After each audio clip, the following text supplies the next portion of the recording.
Moi, je suis Thomas Mondo, je suis responsable du labo EFS ici d'Antoine, et aussi responsable du labo EFS Île-de-France.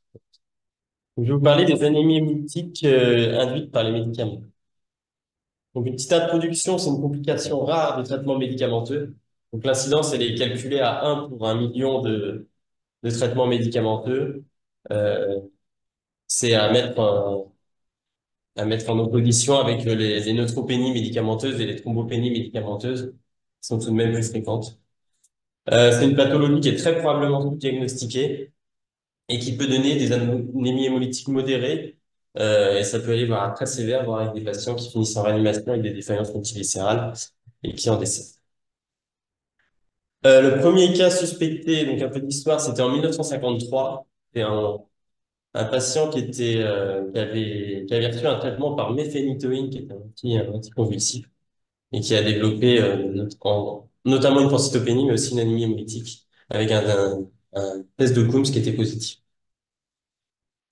Et le premier cas documenté, donc c'était 3 ans plus tard, donc c'était un patient qui avait une bilharziose, qui était traité par stibofène, et en fait, il avait déjà reçu ce traitement 10 ans auparavant.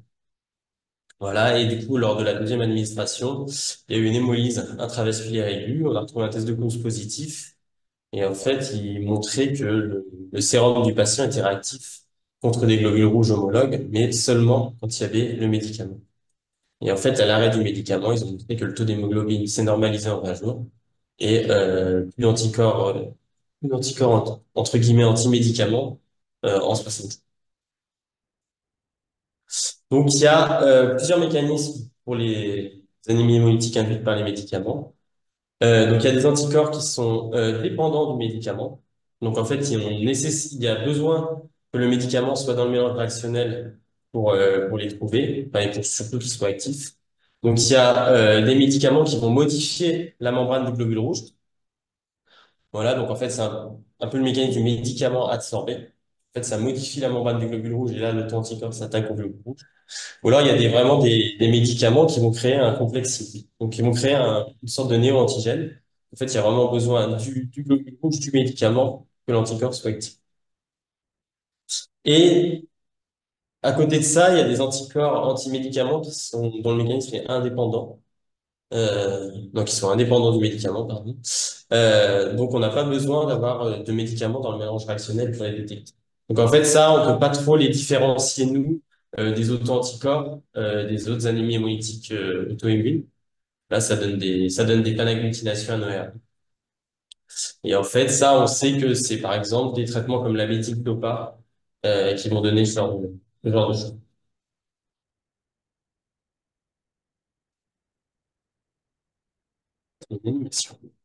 Et il y a un mécanisme non humain dont la place et l'intérêt est un petit peu discuté, mais bon, je vais quand même vous en parler. En fait, il y a des médicaments du coup, qui vont induire une modification de la membrane des hématies.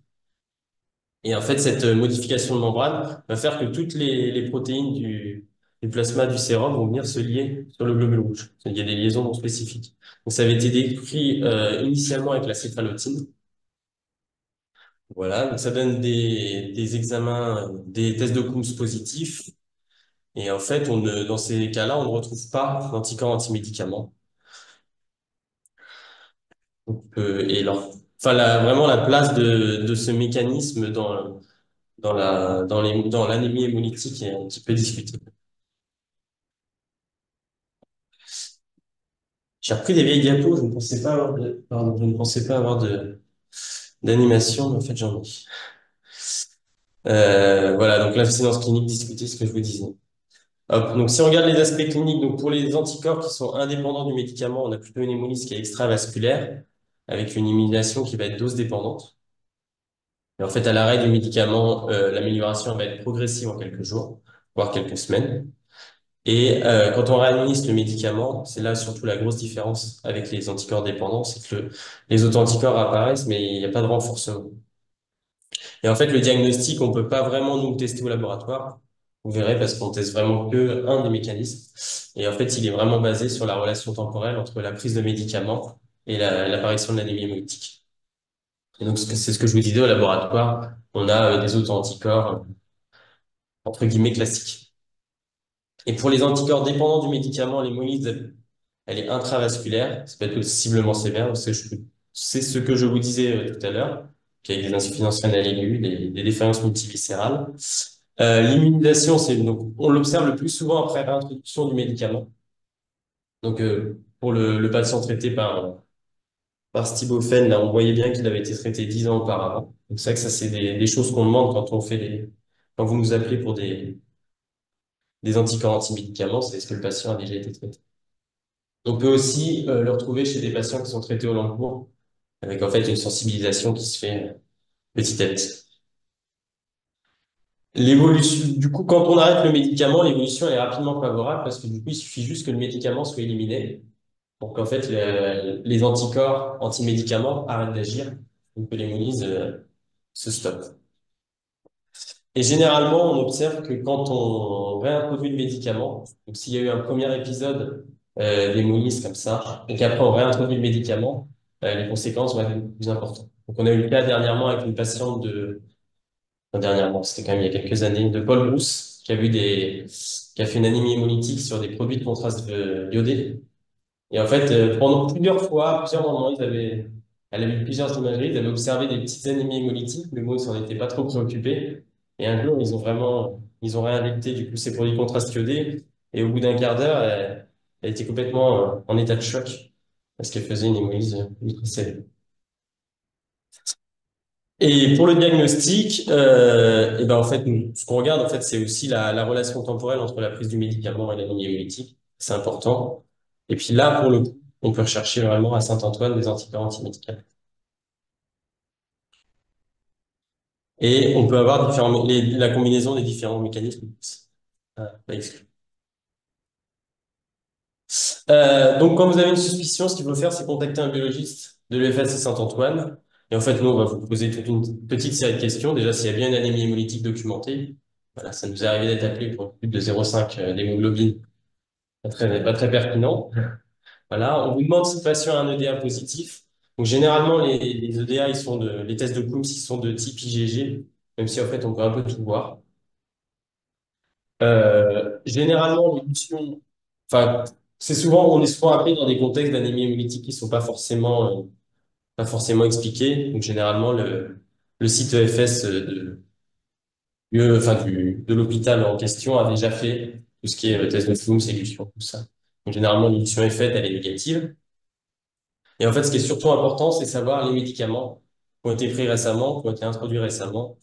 Et du coup, on sait à peu près s'ils sont réputés pour avoir une importance dans les anémies hémolytiques induites par les médicaments. Bien sûr, la relation temporelle. Donc, c'est ce que je vous disais tout à l'heure. Savoir s'il y avait déjà un antécédent de traitement avant, et c'est une réintroduction. Après, on peut le voir, on l'a déjà vu sur des traitements long cours, une sensibilisation qui se fait petit à petit. Et il faut aussi, bien sûr, que les autres causes d'anémie hémolytique soient éliminées. Donc, en fait, vous nous appelez, généralement, on vous envoie une petite feuille de renseignement. On a toutes ces informations. Voilà. Et, ça nous permet assez rapidement, en regardant la feuille, de voir si effectivement le médicament peut être inclus. Parce que parfois, en fait, l'anémie hémolytique est présente avant l'introduction du médicament. C'est même pas la peine de penser à ça. Parfois, le médicament qui a une demi-vie très courte a été arrêté depuis des jours et des jours. Et l'anémie hémolytique est toujours là. Donc, c'est pareil, c'est pas vraiment besoin de penser à ça parce que on est sûr que c'est pas ça. Donc, nous, pour faire nos techniques, on a besoin d'un tube DTA et d'un tube sec. Donc, il nous en faut deux si l'ARI est positif, parce qu'on peut avoir besoin de faire des techniques complémentaires avant de se lancer dans la recherche d'anticorps anti-médicaments. Et ce qui est important, c'est qu'il nous faut un échantillon du médicament. Le mieux, c'est de l'avoir en forme injectable. Mais bon, s'il n'existe pas, après, nous, on se débrouille. Euh, on fait des petits broyats, on s'amuse un peu, on fait notre tambouille. Et sachez que pour les médicaments qui sont rares ou qui sont très coûteux, on peut travailler sur des fonds de flacons. Voilà, on s'est déjà arrangé avec les pharmacies des hôpitaux pour récupérer vraiment des fonds de poche. Après, quand c'est des traitements assez courants comme des antibiotiques, on soit un flacon et c'est bon. Et en fait, le test, on le fait selon la méthode dite des complexes humains. Donc en fait, on ne détecte que le mécanisme des complexes humains. Donc c'est en test indirect à l'autoglobulines en microfiltration. Donc, en fait, ce qu'on fait basiquement, c'est on met du sérum du patient, on met des hémacie-tests, on met une solution de médicament. Et on voit si c'est positif ou si c'est négatif. Bien sûr, à côté de ça, on fait toujours un contrôle qualité. Donc, en fait, on utilise tout simplement un terrain de patient connu qui est positif vis-à-vis d'un médicament.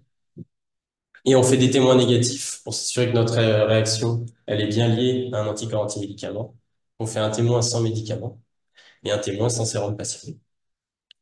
Témoin sans médicament pour vérifier en fait que, je vais en parler après, mais je peux déjà le dire après, qu'il n'y a plus de médicaments vraiment dans le plasma du patient. Voilà. Et témoin sans sérum patient pour vérifier qu'en fait le médicament n'a pas une toxicité directe sur les globules rouges, ce qui arrive parfois. Donc ce qu'il nous faut, c'est des CQI conformes. Et est-ce que j'ai mis? Je suis en train de me poser une question. Si, c'est bon. Non, il y a une info qui est importante, très importante, et j'étais pas sûr de l'avoir mise. Donc il nous faut des CQI conformes, et il faut qu'on ait une réaction uniquement avec le sérum du patient et le médicament. Quand on a les témoins qui sont positifs, bien sûr, on peut pas interpréter.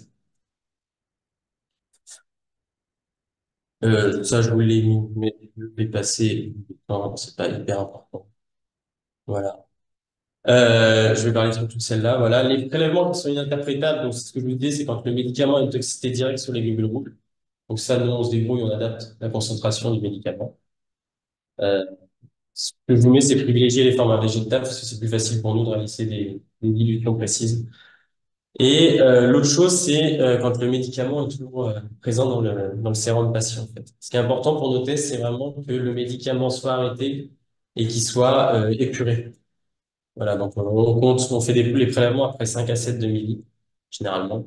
Après, parfois, chez des patients dialysés, des insuffisants rénaux, il y a des petites adaptations à faire, mais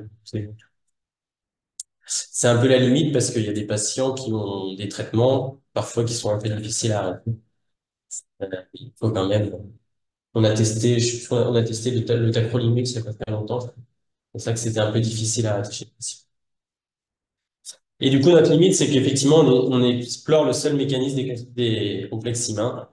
Et autre chose, on n'explore pas les métabolites. On pourrait se dire qu'effectivement, les métabolites ont un rôle, mais on ne peut pas les explorer. Je sais qu'il y avait, pour un dossier, il y avait les médecins qui avaient essayé de se renseigner auprès du labo, savoir s'ils pouvaient nous fournir les métabolites. Ils étaient capables de faire ça, et c'était pas possible. Donc, idéalement, la cause médicamenteuse, elle est affirmée par une anémie hémolytique bien documentée, une relation temporelle entre le traitement médicamenteux et le début de l'anémie hémolytique. Généralement, un test de cause positif, bien sûr, des résultats de recherche d'anticorps antimédicaments validés. Et en fait, surtout, des meilleurs marqueurs, c'est si on arrête le médicament, eh ben, il y a une réponse favorable du patient. Rapidement, notre activité, en fait, c'est assez, vous voyez, on a peu de demandes, donc ça, c'est sur 10 ans, de 2013 à 2022. Donc, on a reçu 230 prélèvements. Il y en a 206 pour qui on a fait la recherche d'anticorps antirétrocytaires et 40% de ces 206 prélèvements ont retrouvé un anticorps anti-médicament avec 32 médicaments impliqués. Un petit rappel ici, donc il nous faut bien le médicament et autre chose, quand vous pensez à une thrombopénie immunoallergique médicamenteuse, c'est pas nous, c'est pas Saint-Antoine, il y a 3 laboratoires qui le font, donc il y a le laboratoire HLA de l'EFS Mondor, de l'EFS Lyon et de l'EFS Arène. Tac, donc ça rapidement, je suis un peu en retard. Vous voyez, on peut tester autant de médicaments que vous souhaitez. Après, faut pas non plus se lancer dans une liste, faut rester un peu pertinent. Donc ça nous arrive, vous voyez, de tester 5 6 médicaments. Et parfois, dans certains dossiers, comme vous le voyez ici, on a jusqu'à 4 médicaments qui peuvent être impliqués. Ça, généralement, c'est plutôt des réactions croisées. C'était justement pour la patiente de Paul Brousse qui avait eu une anémie hémolytique suite à un produit de contraste iodé. En fait, on a testé plein d'autres produits de contraste iodé pour voir s'ils pouvaient continuer quand même à lui faire des images. Et en fait, on avait une belle réaction croisée. Les patients adressés, bon, hommes et femmes, c'est assez équilibré. Par contre, les patients avec résultats positifs, bon, on n'a pas de vraies statistiques. On a plus de femmes que d'hommes. Pas une importance. a une importance. Bon, forcément, les données démographiques, on teste plus chez les patients âgés, mais c'est aussi parce que c'est ceux qui sont le plus médiqués. C'est pas une grande nouveauté. Ça nous arrive du coup aussi de retrouver chez les enfants, bien entendu. Les médicaments associés, on va terminer là-dessus. En fait, forcément, ils sont en constante augmentation depuis le premier cas suspecté en 1953. Et dans la dernière revue vraiment de Garati, qui est un peu le pape des antimédicaments, il y avait 140 médicaments qui peuvent être impliqués dans les anémies hémolytiques induites par les médicaments. Nous, du coup, sur notre petite étude de 2013 à 2022, les médicaments les plus impliqués, eh ben, en fait, c'est surtout, on a les antibiotiques, donc avec notamment la pénicilline, et tazobactam. Voilà, un petit peu les C3G. Euh, on a les antinéoplasiques avec notamment les sels de platine et l'oxaliplatine, qui est vraiment un de nos best-sellers. Voilà, les produits de contraste iodé. Et qu'est-ce qu'on a d'autre? On a un petit peu les corticoïdes et un petit peu les antipaludéens. Donc, à savoir que on n'a pas tellement de limites pour tester les médicaments, donc on peut à peu près tout tester tant que vous arrivez à nous prendre. Donc, oui, les corticoïdes, oui.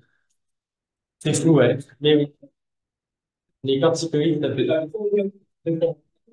arrêter de traiter par corticoïdes. Ça donne des anémies hémolytiques. Donc, c'est une complication rare qui peut mettre en jeu le pronostic vital. Donc, le diagnostic doit être évoqué quand on a une anémie hémolytique et qui a une relation temporelle avec une prise médicamenteuse. Donc, la recherche d'anticorps anti-médicaments, elle est faite dans un laboratoire spécialisé, donc en l'occurrence à l'EFS Saint-Antoine. Donc, à savoir, dans le monde, avec une France, il y a trois labos qui le font. Il y a Berlin, il y a San Diego, donc San Diego, un peu là où tout est parti, et Saint-Antoine. Il faut que le médicament soit arrêté et il faut nous fournir le médicament pour qu'on puisse travailler.